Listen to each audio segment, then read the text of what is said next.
That morning in court, I sat alone at the defendant's table, the fluorescent lights buzzing faintly above me, making the air feel colder than it should have been.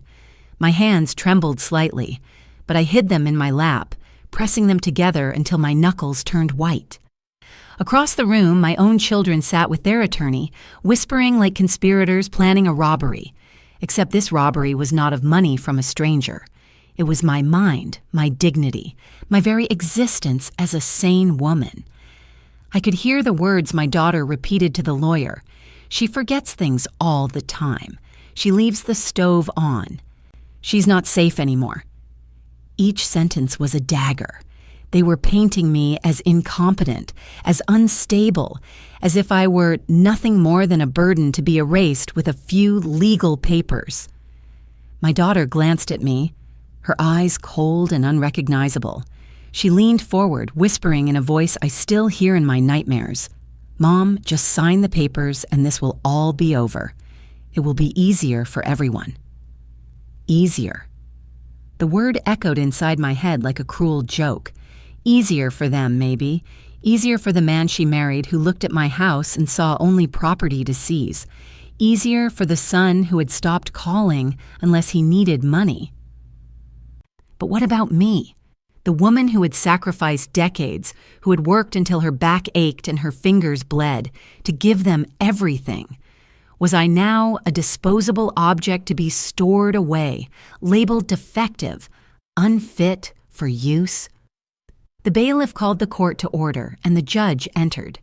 He was an older man, tall, with streaks of silver in his hair and deep lines etched into his face from years of deliberating over other people's tragedies. He adjusted his glasses, sat down, and looked around the courtroom. His eyes scanned the papers in front of him before finally settling on me. And then something happened that froze time. He stopped reading. His hand shook for the briefest moment. His lips parted as though he had seen a ghost. "It's her," he murmured, barely loud enough for anyone else to hear. The entire courtroom fell silent. Even my daughter, who a moment earlier had been so eager to strip me of my sanity, turned toward the judge with a flicker of confusion. "Your Honor?" the attorney asked, trying to break the tension. But the judge didn't answer immediately. He simply stared at me, and in that long silence I felt both exposed and strangely vindicated. None of them had any idea who I really was until that moment. None of them knew that beneath the gray hair, the tired eyes and the bent shoulders of a 69-year-old woman lived the memory of a time long ago when I had helped someone who desperately needed kindness. And now, in this cold courtroom, that kindness was about to come back in a way my children never anticipated. As I sat there, my heart pounded so loudly I thought everyone could hear it. My lips trembled as I struggled to breathe steadily. I wanted to scream, to tell the whole room what betrayal feels like when it comes from your own flesh and blood. But I swallowed my fury and forced myself to remain silent. Inside, though, my thoughts roared. How does it come to this? How does a mother who spent her life protecting and sacrificing end up on trial for her own mind, accused by her children? I remember every sacrifice as if it were yesterday, working double shifts while my friends went on vacations, selling cakes door to door to pay for my daughter's textbooks, walking to work in the pouring rain because I wanted my son to have money for new shoes. Every memory is branded into me, and now those very children were using fabricated stories to declare me incompetent. They wanted the house, the savings, the last remnants of my life's work, and they would rather destroy my reputation than show me love. I could see the arrogance on my son-in-law's face as he tapped his pen on the table, smirking every time the lawyer spoke about my declining memory. To him, I was already defeated. He thought that with a few polished lies and a forged report, they could sweep me aside like old furniture. He did not know what the judge had just recognized. He did not know that the story was about to twist in ways none of them could imagine. I stared at the judge, and slowly he removed his glasses. His eyes softened as though he were looking not at a stranger, but at a memory from his own past. For the first time that morning, I felt a flicker of hope. My children thought they were dragging me into humiliation, into a courtroom where I would be stripped of dignity. But something in the judge's voice, those two small words, "It's her," told me that fate had other plans. And as the silence lingered, as the lawyer fumbled to regain control, I realized that the battle was far from over. They thought I was the helpless victim. They thought I was too old, too fragile, too broken to fight. But they were about to learn that even in the twilight of life, a mother can rise and that betrayal has consequences.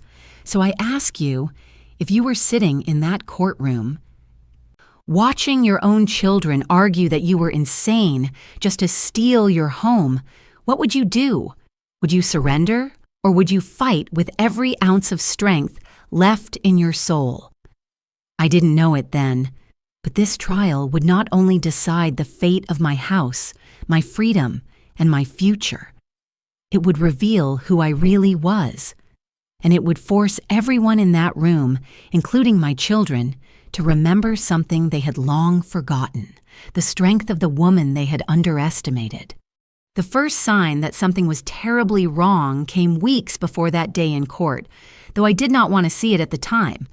It began with whispers, with hurried phone calls cut short when I walked into the room, with papers shoved into drawers the moment I appeared in the doorway. At first, I told myself it was just my imagination, that maybe I was being too sensitive. But deep down, I knew. A mother always knows. One evening, I was walking down the hallway of my own home, the familiar creak of the wooden floor beneath my feet, when I heard voices coming from the kitchen. My daughter's tone was sharp, clipped, unlike the warmth she once carried when she was a girl. "We can't wait any longer," she hissed. "If she keeps delaying, we'll lose the buyer. The lawyer says the sooner we file, the stronger our case." My heart stopped. I froze in the dark hallway, every nerve in my body on edge. File what? A case? Against me? I leaned closer, careful not to make the floorboards groan. Her husband's voice followed, calm, smug, and full of authority he had never earned. "She's slipping, Dawn. You saw it last week. She forgot where she put the keys. That's enough for the report. If we push the mental incompetence angle, the court will side with us. Trust me. This is how it works." Mental incompetence. The words sliced through me like cold steel. They were not just planning to take the house. They were plotting to erase my voice, to strip me of my ability to decide for myself. For a moment, I wanted to barge in, to shout, to demand how they could speak of me like I was some senile old woman. But fear rooted me to the spot. What if I was wrong? What if confronting them would only accelerate whatever scheme they had begun? I retreated to my room, closed the door quietly, and sat on the edge of my bed, trembling. The wallpaper seemed to close in on me, the shadows lengthening across the room like accusing fingers. I thought of my husband, gone now for years, and how he would have known exactly what to do. He always said I trusted too easily, that my heart was too soft, that one day someone would take advantage of me. That night, his warning echoed louder than it ever had before. The following days confirmed what I had overheard. My daughter started visiting less, except when she came with her husband, and then it was always about business. She would comment almost casually, "Mom, you really do forget things a lot lately." Or, "You left the porch light on again. Are you sure you're keeping track?" Each phrase carried a poisonous undertone. They were building a narrative, carefully constructing the image of a fragile, failing woman. At the grocery store, I bumped into Mrs. Perry, my neighbor of 20 years. She looked concerned as she asked, "Is everything all right at home? I saw Dawn with a man in a suit outside your house last week. They were measuring the front porch, taking notes. He looked like an appraiser." My stomach dropped. Appraiser. They were already preparing to sell my house as if I were already gone. That night, I confronted my daughter. my voice quivering as I asked, "Why were you here with an appraiser, Dawn?" She did not flinch. Instead, she smiled, that cold, rehearsed smile that had replaced her real one. "Mom, you're imagining things. Maybe Mrs. Perry saw someone else. Don't worry about it. We're only trying to help." Help. The word was like poison in my ears. Later, I found a manila envelope tucked beneath a stack of magazines on the coffee table. Curiosity clawed at me. With shaking hands, I slid it out and opened it. Inside were forms, legal documents with my name printed across the top. Petition for guardianship due to mental incapacity. My vision blurred. I could hardly breathe as I scanned the pages. They were preparing to declare me legally insane, to take control of my estate, my home, my life. I heard the door creak. Dawn's husband stepped into the room. His eyes narrowed when he saw the papers in my lap. He did not look surprised, only irritated, as if I had spoiled the timing of a performance. "You shouldn't be reading that," he said in a low, threatening tone. "It's complicated. You wouldn't understand." The arrogance in his voice ignited something inside me. I stood up, clutching the envelope to my chest. "These are my papers, my life. How dare you?" My voice cracked, but I refused to let the tears fall. He smirked, leaning closer until I could feel his breath. "Do yourself a favor, Maeve. Sign what you're told. Don't make this harder than it has to be. Everyone already thinks you're slipping. Why prove them right?" For the first time, I saw him clearly, not as the charming son-in-law he pretended to be, but as a predator circling prey. That night, I locked my bedroom door for the first time in 30 years. I lay awake staring at the ceiling, every creak of the house sounding like footsteps coming for me. The next morning, my daughter came by alone. She placed a hand on mine, soft, rehearsed, dripping with false concern. "Mom, please don't fight this. We just want what's best for you. You'll be safe in the community home with nurses around. You won't have to worry anymore." Safe. She called stripping me of my freedom safe. I looked into her eyes, searching desperately for a trace of the girl who once clutched my hand on her first day of school, who once whispered, "You're my hero, Mommy." But she was gone, replaced by a stranger who wanted my signature more than my love. I nodded silently, pretending to consider, while inside my chest a storm was building. They thought they could corner me. They thought I was weak, confused, broken. But even in my fear, I knew one thing. I was not insane, and I would not be erased from my own life. That was the first time I realized what I was up against. Not just greed, not just betrayal, but a calculated, deliberate attempt to dismantle me piece by piece. They wanted to bury me alive under the label of madness. And as I stared at the legal forms trembling in my hands, I made myself a promise. If they wanted war, I would give them a war they would never forget. It didn't take long for the walls to close in tighter.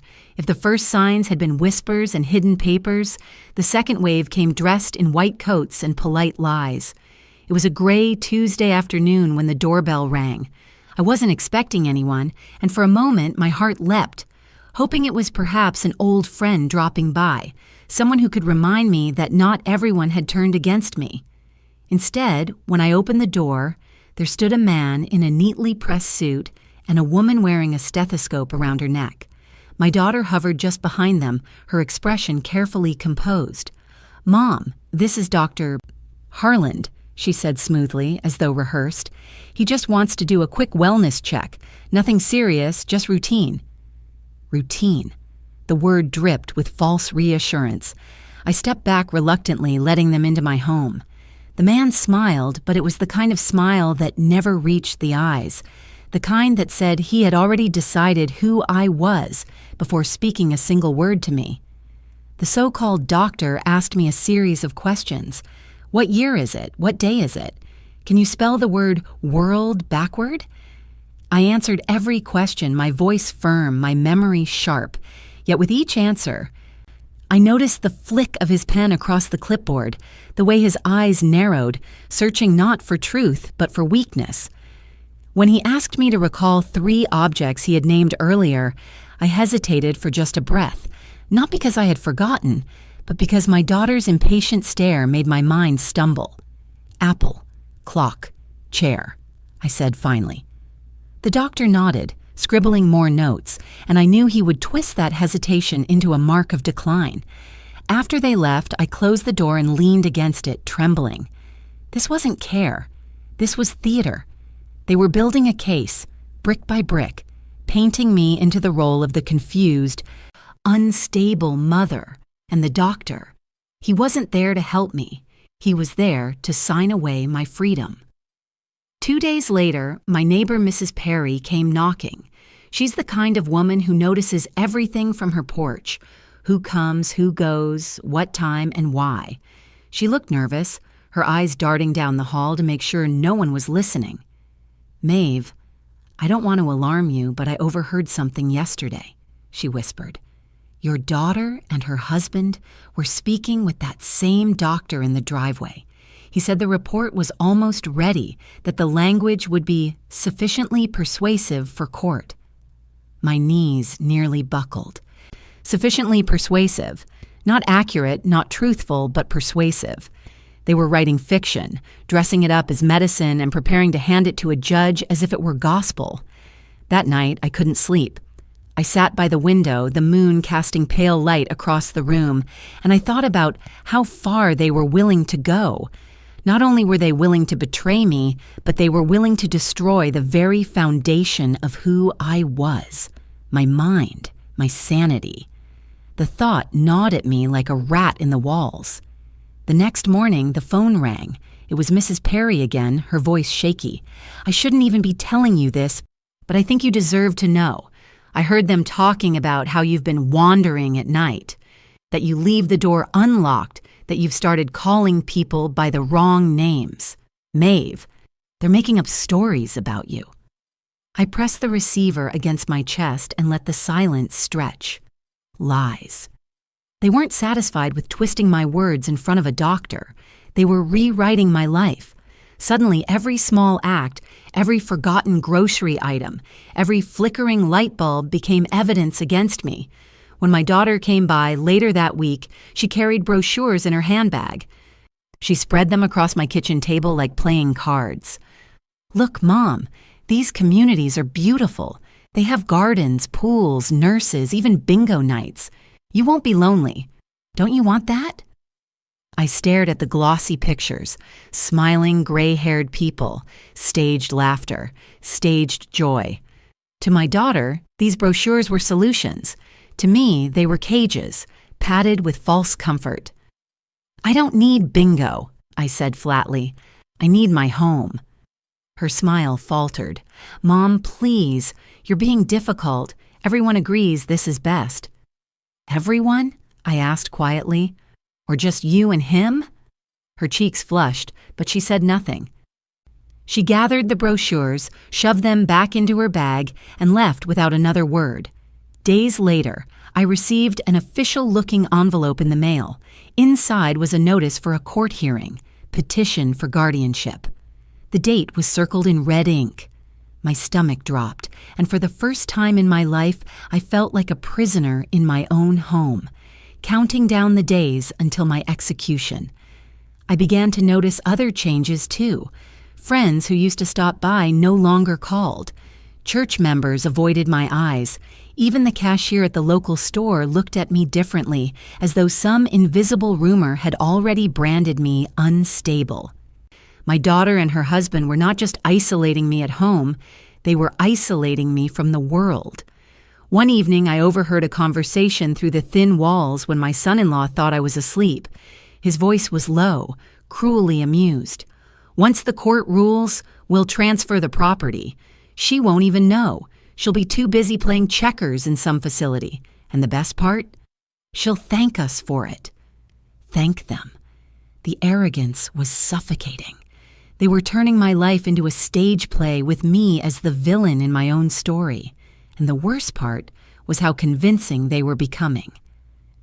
Each lie layered upon the last until even I began to question myself. Had I left the door unlocked last week? Did I misplace my keys more often than before? Was I, in fact, slipping? But then I looked at the photographs on my mantelpiece, me holding my daughter on her first day of school, me teaching her to ride a bike, me watching proudly as she graduated. Every memory was proof that I was not the woman they described. I was sharp, I was capable, I was sane, and they were terrified of that truth. The pressure grew heavier with each passing day. The lies multiplied, the walls closed in, and the world seemed to shrink until it was just me and their accusations. But even in the suffocating darkness, a spark of defiance burned in me. They wanted me to doubt myself. They wanted me to crumble. Instead, I began to watch them as they watched me, memorizing their every slip, their every whisper. If they thought they could bury me under lies, they were about to discover just how dangerous a woman with nothing left to lose can be. The isolation was only the beginning. What came next was worse. Subtle traps, carefully staged moments designed to make me look confused, forgetful, unstable. It was like living in a theater where every scene had been scripted to destroy me. It started with small things. One morning I found the gas stove left on, the flame burning low. My daughter stormed into the kitchen with a look of rehearsed horror. "Mom, you could have burned the house down. Don't you see how dangerous this is?" My heart pounded, but I knew the truth. I had not cooked breakfast that morning. She had. Still, her words hung in the air, staining me with suspicion. Later, I noticed my medication bottles rearranged, labels turned backward, pills missing. When I confronted her, she sighed dramatically. "Mom, you probably misplaced them. You can't keep track of anything anymore." Her husband added with a smirk, "This is exactly why we're trying to help." Help. The word had become a knife twisted deeper each time it was spoken. The worst was the night she pretended I had called her by the wrong name. We were sitting in the living room, the television humming faintly in the background, when she suddenly gasped, "Mom, did you just call me Claire? That's Grandma's name. Don't you even remember your own daughter's name anymore?" I stared at her, stunned. I hadn't said it. I knew I hadn't. But her husband's raised eyebrows and slow nod made it 3 against 1, their word against mine. I felt myself shrinking into a corner of my own life. The more I protested, the more they looked at each other with pity, as though I were confirming their lies. Each denial was twisted into proof. Each defense was used against me. Even the neighbors began to change. Mrs. Perry, who once trusted me with her spare key, started speaking to me slowly, as though I were a child. At church, people smiled politely but avoided sitting next to me. I could feel it in their eyes. The seed of doubt had been planted, watered daily by the stories my daughter and her husband spread. The lawyer they had hired began calling my house, his voice always smooth and professional, but every word felt like a hammer. "Mrs. Williams, it's time to face reality. Your children only want what's best for you. If you resist, it will only make you look worse in court. Why not save everyone the trouble and sign the guardianship papers voluntarily?" I slammed the phone down one evening, my hands shaking so badly I could barely breathe. I felt cornered, hunted, like an animal trapped in a cage with predators circling. It was around this time that sleep abandoned me. Nights stretched endlessly, each hour heavier than the last. I would sit by the window, staring into the darkness, hearing the creaks of the house like whispers. Sometimes I thought I saw shadows moving in the hallway, but it was only my imagination fed by fear. I hadn't felt this alone since the night I buried my husband. One night, unable to bear the silence, I pulled out the old family photo albums. Page after page reminded me of who I was. Birthdays, graduations, Christmas mornings where I stayed up all night cooking just to see my children smile. I traced my fingers over the photographs, over the younger faces of the children who once loved me without question. My tears blurred the images until they melted into a watercolor of pain. I wanted to give up. I wanted to believe their narrative because it was easier than fighting. Maybe I was too old. Maybe I was slipping. Maybe they were right. The thought terrified me, yet it crept into my mind each time I dropped my keys, each time I forgot why I had entered a room.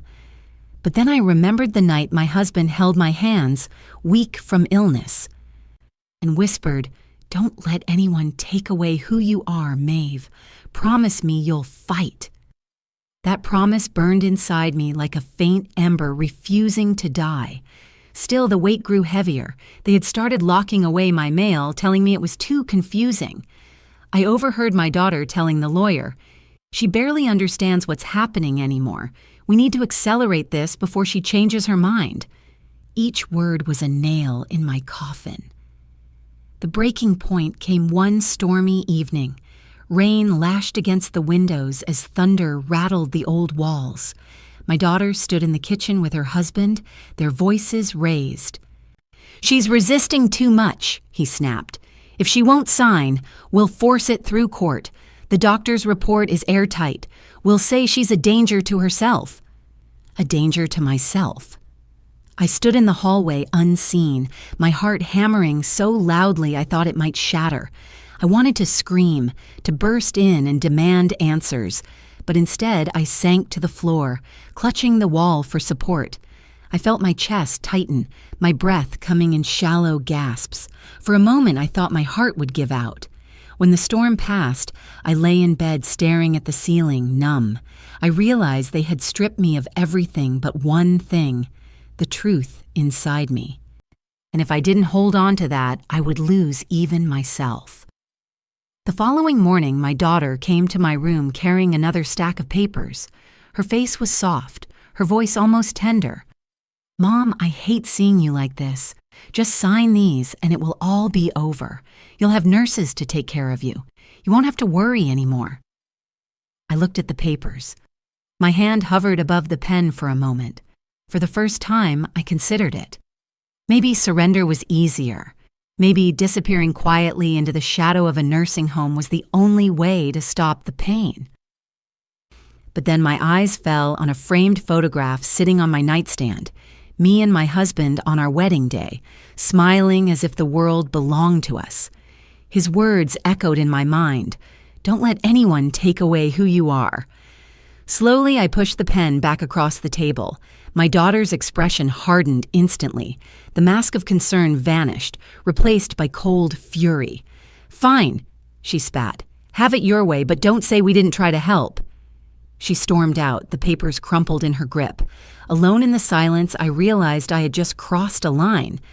There would be no going back now. By refusing to sign, I had declared war. And I knew they would stop at nothing to win. That night, lying in the darkness, I whispered to myself, "You are not insane. You are not broken. You are still here." The words became my lifeline, fragile but unshakable. I clung to them as the storm of betrayal raged around me. But deep down, I knew the worst was still to come. The day the official court summons arrived, I felt the ground shift beneath me. It was a thin envelope, pale and ordinary, yet heavier than any stone I had ever carried. The seal of the county court stared back at me as though it were an execution order. My hands trembled as I tore it open. Inside were the words I had feared for weeks. Petition for guardianship hearing. Date, time, location. My name printed in bold letters, as if announcing to the world that I was already unfit, already broken. I sank into the chair by the window, the paper fluttering in my lap. Outside, the autumn leaves fell in golden spirals, indifferent to my despair. I should have felt angry, but all I felt was hollow. It was as though they had drained me of every ounce of strength. My own children had dragged me into a courtroom, and now the law itself seemed poised to erase me. That night, I barely ate. I sat in the dark kitchen, staring at the photographs pinned to the refrigerator. Dawn as a baby, Dawn in her graduation gown, Dawn on her wedding day. Each image was a reminder of how far we had fallen. I whispered to the pictures, "How did we come to this, my child? How did the girl who once called me her hero decide I was useless?" The loneliness pressed down heavier than ever. My friends no longer called. Even the church, once my refuge, seemed distant. I felt exiled from my own life, an outsider in the home I had built with my husband. I wandered from room to room, touching the walls, the furniture, the little trinkets we had collected over decades. They were ghosts of a life that was slipping through my fingers. One evening, after days of silence, I decided to confront my daughter. She sat in the living room with her husband, their voices low, their eyes glued to more documents. I stepped forward, my voice trembling but loud enough to cut through their whispers. "Why are you doing this to me? I am not insane. I am your mother." For a flicker of a second, I thought I saw doubt in my daughter's eyes, but it vanished as quickly as it came. She exchanged a look with her husband before answering coldly, "Mom, this isn't about love. It's about reality. You can't take care of yourself anymore. You're going to get hurt. You're going to burn the house down. And then what? We'll be blamed for not stepping in sooner." Her husband leaned forward, his voice sharp, final. "You need to accept it. Next week, the judge will see the truth. You'll be safer where you belong." Safer. The word echoed inside me like a taunt. Safer meant locked away. Safer meant stripped of dignity. Safer meant forgotten. That night, the storm inside me broke. I sat on the floor of my bedroom, clutching my husband's old sweater, the faint scent of him still clinging to the fabric. For the first time since his funeral, I sobbed until my chest ached, until there were no tears left. I cried for the life I had lost, for the children who no longer saw me as human, for the woman I had once been. I cried because I truly believed it was over. In the dead of night, as rain tapped against the window, a thought entered my mind like a whisper. Maybe it would be easier to give up, to stop fighting, to let them win. What was left for me anyway? My husband was gone. My daughter had turned against me. The world had labeled me senile before I even lost my mind. Maybe disappearing quietly was the only escape. I stared at the bottle of pills on my nightstand for a long time. My hands shook as I picked it up, twisting the cap slowly. But then I saw my reflection in the mirror across the room. A tired, broken woman, yes, but still alive, still here. I heard my husband's voice in my memory, faint but firm. "Promise me you'll fight." I set the bottle down, my breath ragged. Not like this. I would not let them win this way. The next morning, I awoke to the sound of knocking at the door. My heart raced as I opened it to find a familiar face. Thomas, an old family friend and attorney I hadn't seen in years. His hair was grayer now, but his eyes still carried the warmth I remembered. "Maeve," he said gently, "I heard what's happening. Mrs. Perry told me, you don't have to face this alone." For a moment, I couldn't speak. I simply clutched the doorframe, staring at him as though he were an apparition sent by fate. "They're trying to take everything," I whispered. "They say I'm insane. They want to put me away." He stepped inside, placing a steady hand on my shoulder. "Then let me help you fight back. You're not the first mother to be betrayed by her own children, but you might be one of the few who can win." Something in his words lit a spark inside me. After weeks of despair, after nights of loneliness, a glimmer of hope flickered. I wasn't completely powerless. I wasn't alone. That evening, Thomas sat at my kitchen table, spreading out papers, listening intently as I poured out every detail, the staged accidents, the lies, the doctor's visit. He took notes, his pen moving quickly, his jaw tightening with every word. "They've built a case on smoke and shadows," he said finally. "But smoke can be cleared, and shadows can be exposed. We'll need evidence, witnesses, anything you can remember." For the first time in months, I slept without tears. The battle was far from over, but now I knew I had a weapon, the truth, and someone willing to stand beside me. Still, the days leading up to the hearing were the darkest I had ever endured. My daughter visited less often, leaving her husband to deliver the cruel reminders. "Pack a bag," he sneered one evening. "After the hearing, you won't be coming back here." His words dripped with certainty, but I no longer cowered. I looked him in the eyes and said quietly, "We'll see." Inside, fear still gnawed at me, but beneath it was something stronger. Resolve. They wanted to break me. Instead, they had awakened a side of me I thought was long gone. The woman who had once worked 3 jobs to put food on the table. The woman who had buried her husband with dignity and kept living. The woman who refused to be erased. The summons still lay on my nightstand, its date looming closer with each sunrise. But now, when I looked at it, I no longer saw a death sentence. I saw a battlefield, and I was ready to fight. The night before the hearing, I sat at my dining table surrounded by stacks of old boxes I had dragged out of the attic. Dust clung to my hands, my lungs burned with every breath, but I kept digging. Somewhere in the layers of forgotten papers, I hoped there would be something, anything, that could prove I wasn't the confused, senile woman they wanted me to be. I found old tax returns, letters from my husband, even birthday cards my children had drawn when they were little. Each scrap of paper was a reminder of a life I had lived fully, a life with clarity and purpose. But would it matter? To a court? To a judge? To strangers who only saw the lies?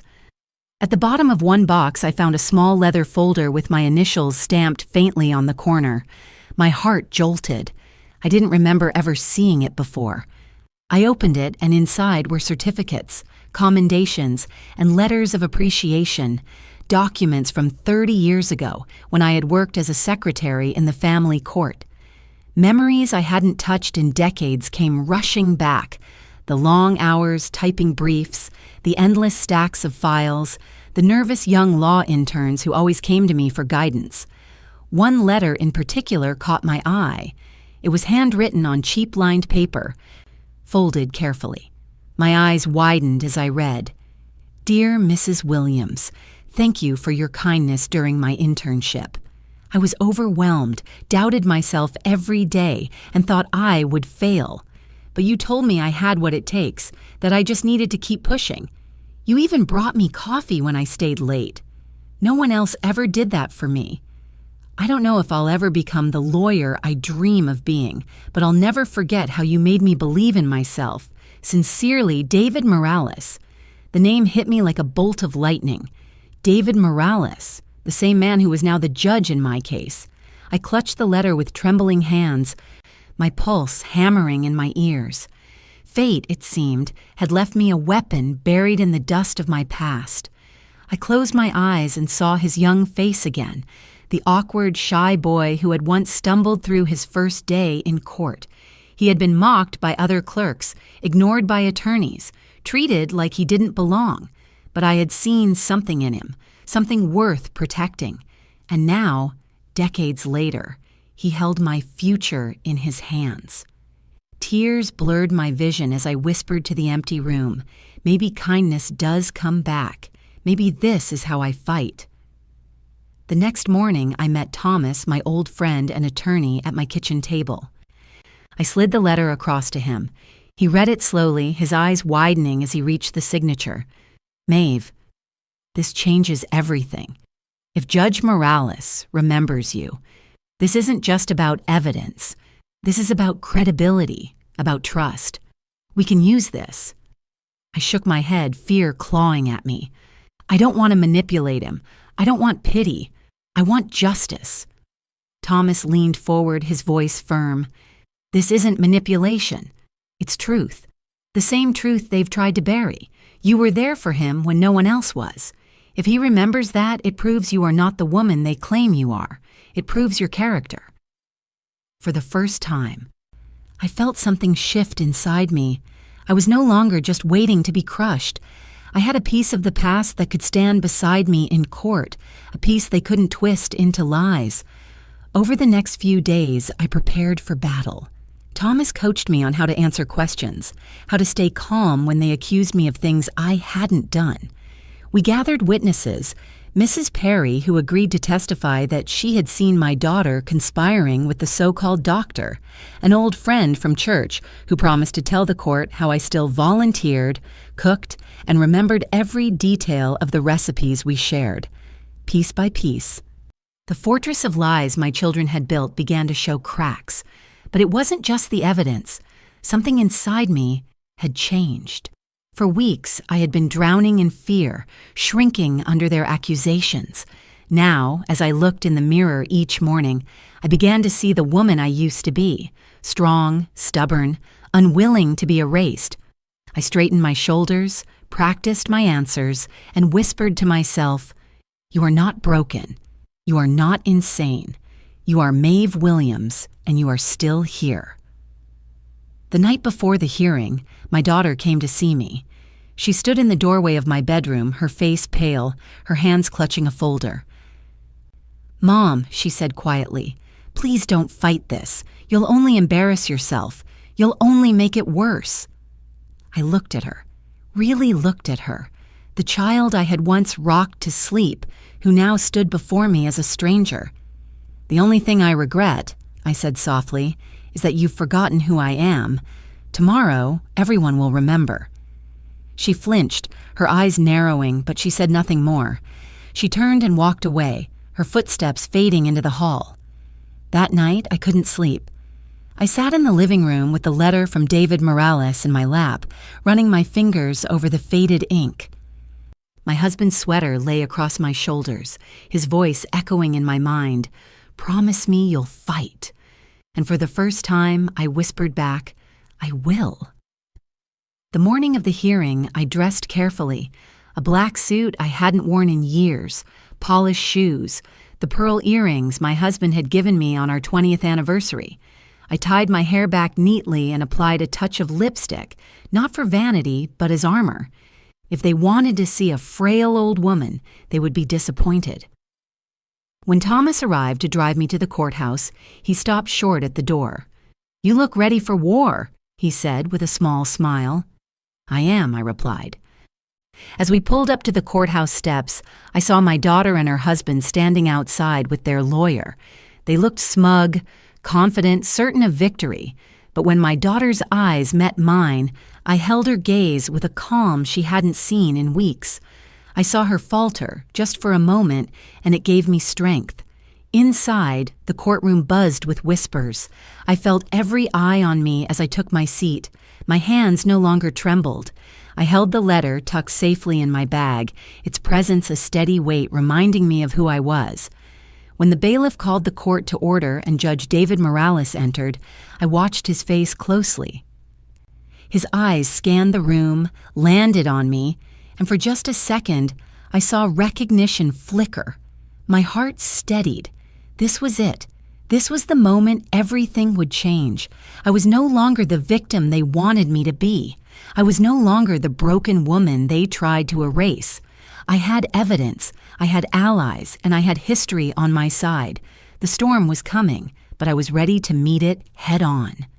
The night before the hearing, the house was so quiet I could hear the clock in the hallway ticking like a metronome for my heartbeat.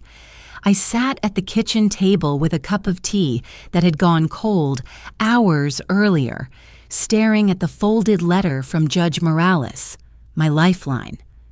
The weight of tomorrow pressed on me, heavy and unrelenting, when suddenly I heard the creak of the back door. Dawn stepped into the kitchen. She wasn't supposed to be there. I hadn't invited her. Yet she moved with the boldness of someone who believed the house was already hers. She carried a folder tucked under her arm, her lips pressed tightly together. "Mom," she said, her voice brittle, "we need to talk."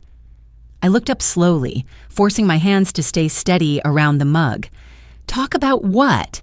How you plan to tell a courtroom tomorrow that your mother is insane?" Her jaw clenched.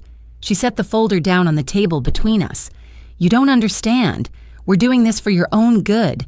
You can't keep living like this, alone, confused, forgetting things. You're not safe." Safe. That word again. It made my skin crawl. "I am safe," I said firmly. "The only danger in this house is the lies you've been feeding everyone." Her eyes flashed with anger. "Mom, why are you making this harder than it needs to be? Just sign the guardianship papers. Tomorrow doesn't have to happen. We can avoid all the embarrassment, all the spectacle. You'll be cared for. You'll have everything you need." I pushed the folder back across the table.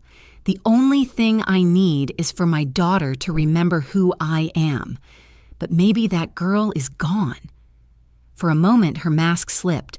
I saw something flicker in her eyes, guilt, hesitation, but it vanished as quickly as it appeared. "You think you're still strong?" she whispered.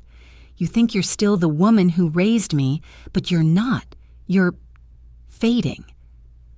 Everyone sees it." I stood slowly, my chair scraping against the floor. I looked down at her, my voice low but steady.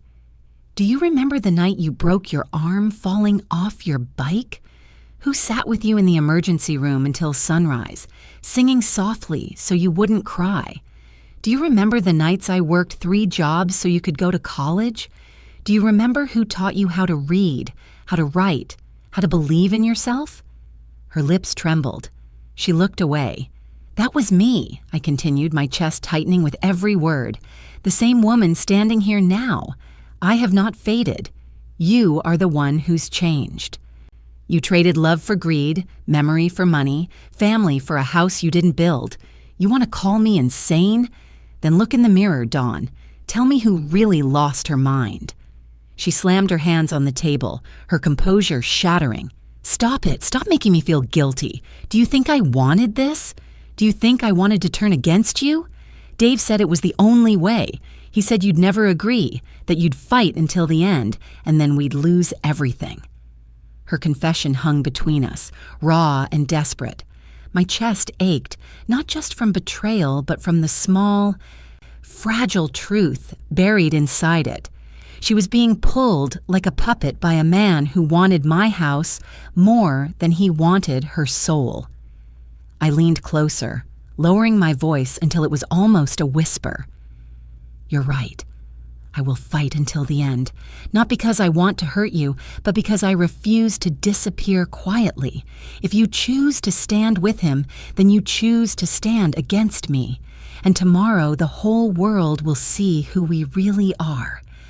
She stared at me, her face pale, her breathing shallow.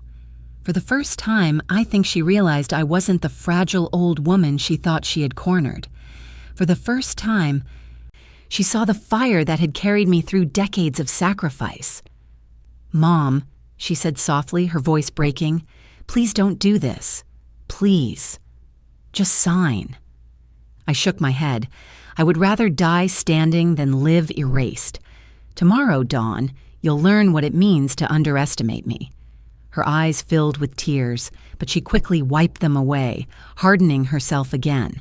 She snatched the folder from the table and stormed out of the kitchen, slamming the door so hard the windows rattled. I sat back down, my hands trembling now that she was gone. The confrontation had drained me, but it had also clarified something. There was no saving her tonight.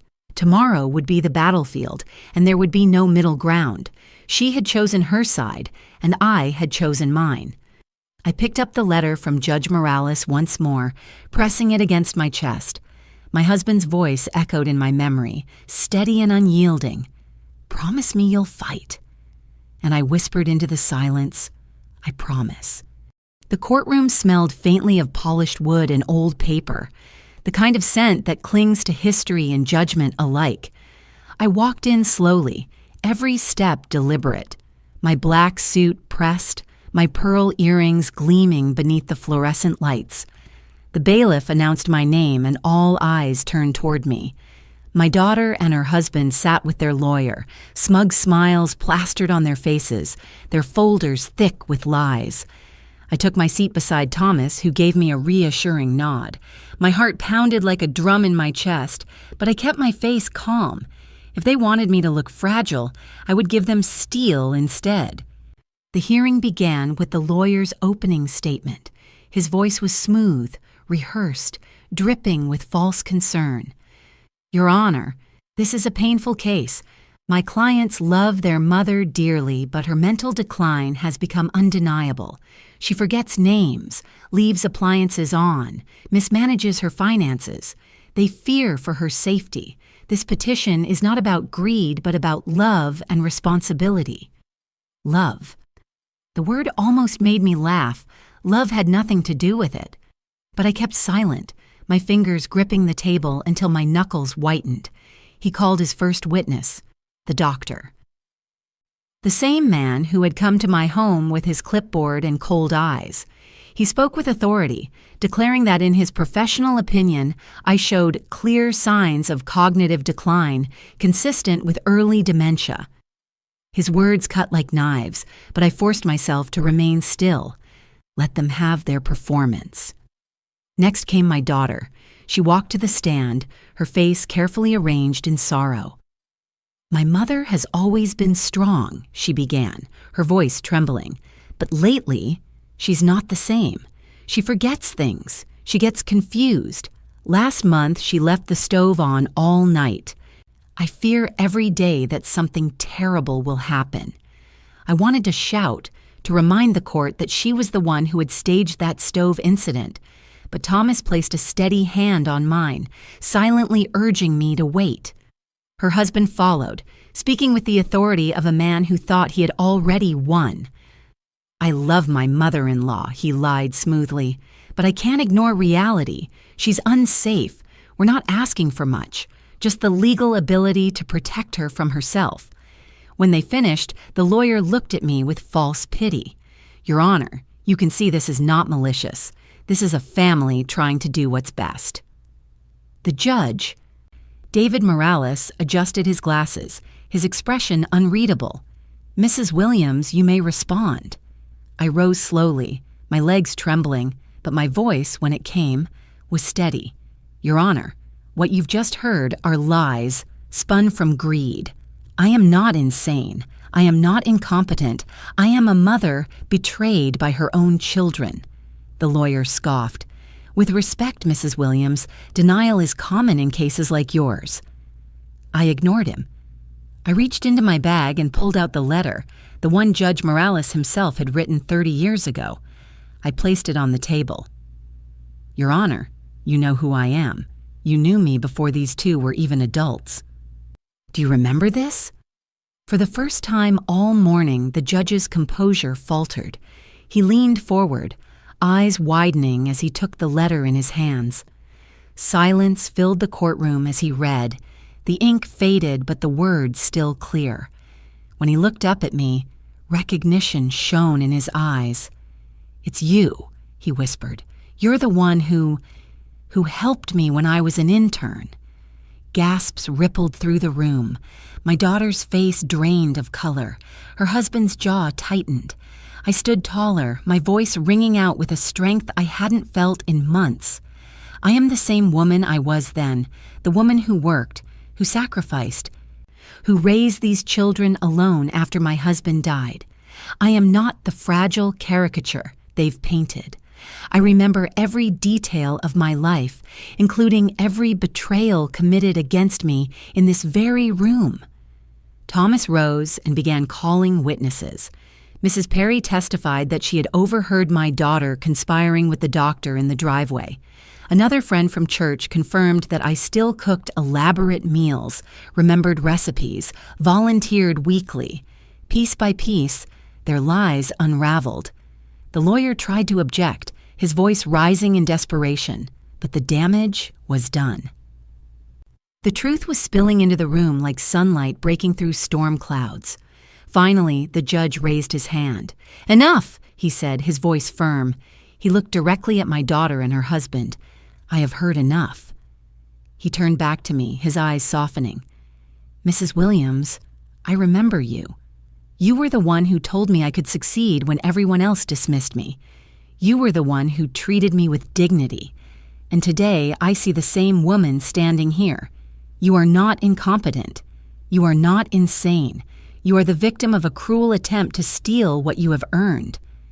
The lawyer stammered, Your Honor. This is a conflict of interest? There is no conflict, Judge Morales interrupted sharply. There is only justice, and justice demands that this petition be dismissed immediately. The gavel struck once, the sound echoing through the courtroom like thunder. For a moment the room was frozen. Then all eyes turned toward my daughter. Tears streamed down her face, real tears this time, not rehearsed.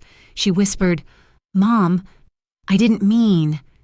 But her husband hissed at her, his mask of control cracking. "Shut up. Don't admit anything." The judge's voice cut through their chaos.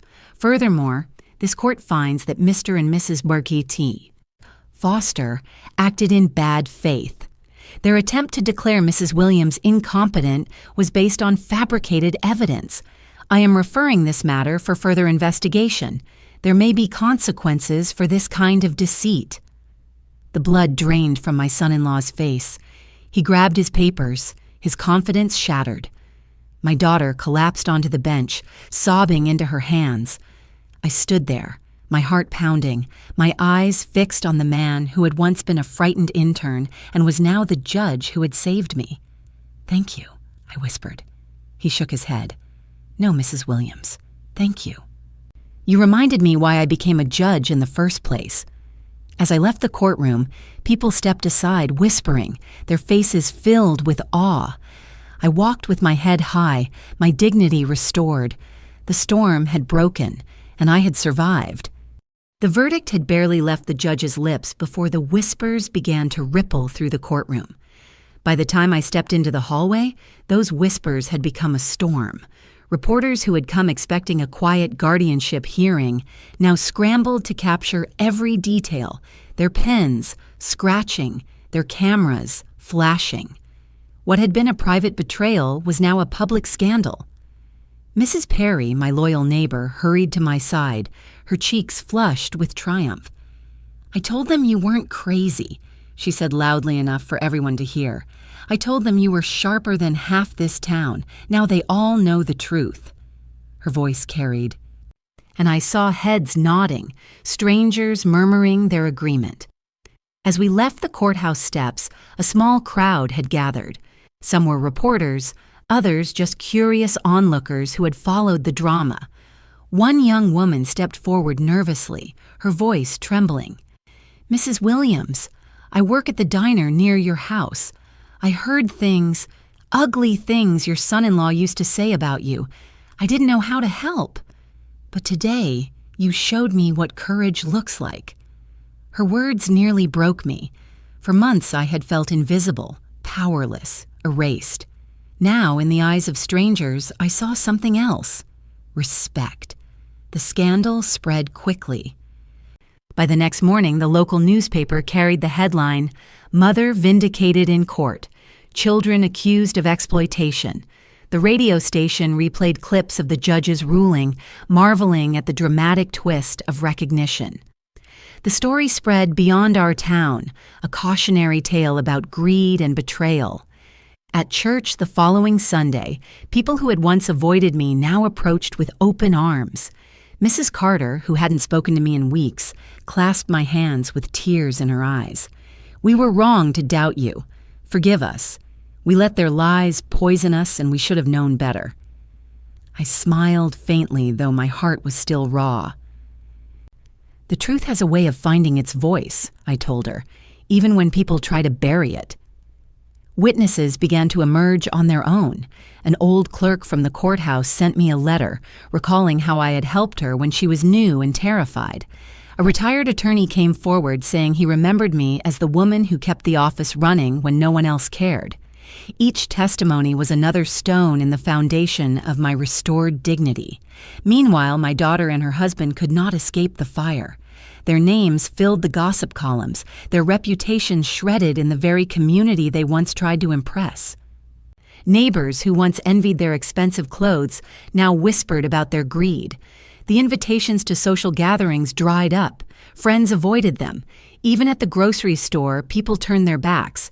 I heard that my son-in-law's company had launched an internal review after the scandal broke.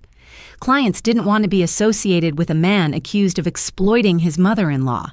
His smug smile, the one that had haunted me for months, had finally disappeared. But it wasn't just about them.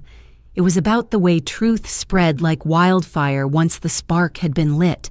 For every person who whispered lies about me before, there were now 10 who defended me, repeating the judge's words, repeating the story of my kindness 30 years ago. One evening, as I watered the violets my husband had loved so much, Mrs. Perry came by again. She leaned over the fence, her eyes shining. "Do you realize what you've done, Maeve? You didn't just save yourself. You've given a voice to every older woman who's ever been silenced, every mother who's ever been pushed aside." Her words settled into me like a seed, and for the first time, I believed them. This wasn't just my battle anymore. The fire had spread, and with it came the possibility of change.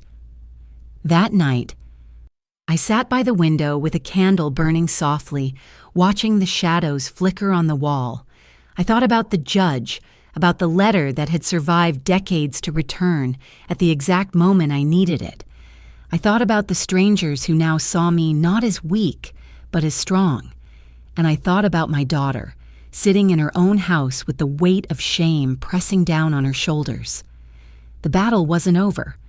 The wounds between us were still raw, perhaps unhealable. But one thing was certain: the truth was no longer just mine to carry. It belonged to everyone who had watched, who had listened, who had felt the sting of betrayal and the relief of vindication. The fire had spread, and it would not be put out. In the days that followed, the silence in my house felt different. It was no longer the silence of fear, but of peace. For the first time in months, I could sit by my window, sip tea from my chipped mug, and breathe without feeling hunted. The weight on my chest had lifted, but the echoes of what my children had tried to do still lingered like bruises under the skin. The consequences for them came quickly. My son-in-law's company announced that he was suspended pending investigation. Rumors spread that his partners no longer trusted him with clients, fearing the stain of scandal. The man who once strutted into my living room with arrogance now walked through town with his head bowed, avoiding the stares that followed him everywhere. My daughter was not spared either. Her friends stopped calling. At the grocery store, people who had once envied her now whispered, their voices sharp with judgment. I heard one woman say to another, "That's the one who tried to put her own mother in a home just to steal her house." My daughter froze in the aisle, her face burning red, and for the first time she looked small. They had wanted to humiliate me, to declare me unfit. Instead, they were the ones branded with shame. Justice has a way of balancing the scales, even if it takes longer than we hope. But justice is not the same as healing. When I closed my eyes at night, I still saw my daughter's face in the courtroom, her voice trembling as she repeated lies about me. That wound was deeper than any legal victory could mend. It was the wound of a mother watching her child turn into a stranger. The court referred the case for further review, and there was talk of criminal charges for perjury and fraud. I didn't rejoice when I heard it. I felt only sadness. I had raised my daughter to know right from wrong, and now she faced the consequences of choosing wrong. Thomas visited often, checking in on me, making sure I felt safe. One evening, as we sat in the kitchen drinking tea, he said quietly, "You've set a precedent, Maeve. You've shown that older women can't just be pushed aside, that dignity doesn't vanish with age." I smiled faintly, though my heart ached. Maybe. But I would have preferred to teach that lesson another way. The neighbors, once distant, now stopped by with casseroles, flowers, even just to talk. It felt like the whole community wanted to wrap me in their arms to make up for the months they had believed the lies. I appreciated it, but part of me still longed for the simpler days when I was just Maeve, the widow who tended her violets, not a symbol of betrayal and survival. My daughter came once, standing nervously at my door. Her eyes were swollen from crying. "Mom," she whispered, Can we talk?" I looked at her for a long time. I wanted to open the door wider, to embrace her, to pretend none of it had happened. But the memory of her voice, "She's slipping, she's unsafe," was still too fresh. "Not yet," I said softly. "Some wounds need time." She nodded, tears spilling down her cheeks, and walked away. I don't know if forgiveness will ever come. Perhaps one day, but not now. As for me, I decided to use the peace I had won. I took long walks through the park, the crisp autumn air filling my lungs. I returned to church, where people greeted me with warmth instead of pity, and I started writing again, journals, letters, memories I wanted to preserve. My story had been twisted once. I would not allow it to be twisted again. At night, I sat in the garden with the violets my husband had loved. I spoke to him as though he were still there. "I kept my promise," I whispered. "I fought. I didn't let them erase me." And in the rustle of leaves, in the quiet night air, I felt his presence, steady and proud. The aftermath was not a fairy tale. There were no perfect reconciliations, no sudden returns to how things used to be. But there was dignity. There was truth. And that was enough. The first morning after the storm had fully passed, I woke to sunlight streaming through the curtains. It was warm, golden, steady. I sat at the edge of my bed for a moment, listening. No whispers in the hall, no papers rustling behind my back, no voices plodding in the dark. Just the sound of birds outside, the hum of life moving forward. I went to the kitchen and poured tea into my chipped mug, the one I had used for 20 years. I cradled it in my hands, feeling its familiar weight. For the first time in months, it didn't feel like a relic of a broken life. It felt like a badge of survival. The garden called to me, so I stepped outside. The violets were blooming again, their delicate purple petals opening toward the sun. My husband had planted them long ago, and caring for them had always been my ritual. As I knelt in the dirt, the scent of earth filling my lungs, I thought of him. "I did it," I whispered. "I kept the promise." The breeze carried my words away, and I imagined it carrying them to him. Neighbors waved from across the street. A few came by with small gifts, cookies, flowers, notes of encouragement. I accepted them with gratitude, but it was not the gifts that mattered. It was the acknowledgement, the quiet respect in their eyes. I was no longer the frail old woman whispered about behind closed doors. I was the woman who had fought, who had stood her ground, who had refused to be erased. Weeks passed, and slowly life settled into a new rhythm. My daughter remained distant, though I knew she carried the weight of what she had done. She sent letters, short, hesitant, filled with apologies I wasn't yet ready to read. Perhaps one day we would face each other again. But for now, the space between us was necessary. Some bonds can be mended, others must be rebuilt from the ground up. One evening, Thomas came by with papers for me to sign. Not guardianship papers, but documents securing my estate, so no one could ever attempt what my children had tried again. "You're safe now," he said as I signed the last page. Safe. This time, the word carried no poison. It was not a cage. It was freedom. That night, I sat at my desk and began to write. Not just my story, but the stories of women I had known, neighbors, friends, women at church, who had whispered to me about betrayals in their own families. I realized that what had happened to me was not unique. Too many mothers, too many grandmothers had been silenced, doubted, or discarded. I wanted my voice to be louder than their lies, not just for me, but for them. Writing became my new ritual. Every morning after tending to the violets, I filled page after page with words. Some were painful, others filled with hope. All of them were true. The greatest change, however, was not in my garden or my papers, but in me. I no longer saw myself as a victim. I was not the fragile figure they had painted. I was a survivor, a fighter, a woman who had been tested and had stood tall. One Sunday, as I left church, a young woman approached me. She looked barely 20, her eyes wide with admiration.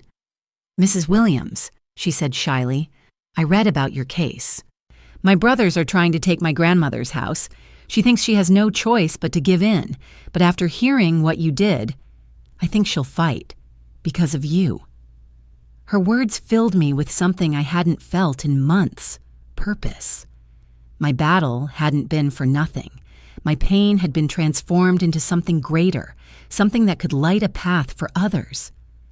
As the sun set that evening, I sat on the porch, my tea warm in my hands, watching the world turn golden.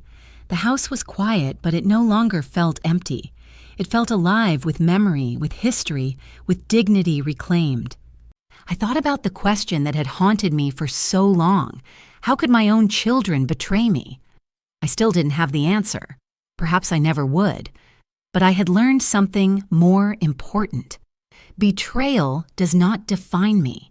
What defines me is how I rise after it. So I will leave you with this, as I sit in the twilight of my years, stronger than they ever imagined I could be.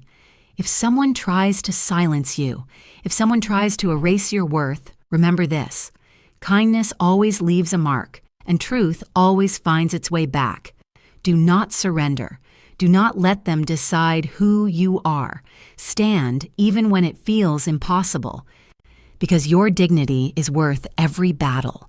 And if you believe that no mother, no grandmother, no human being should ever be stripped of their voice, then share my story.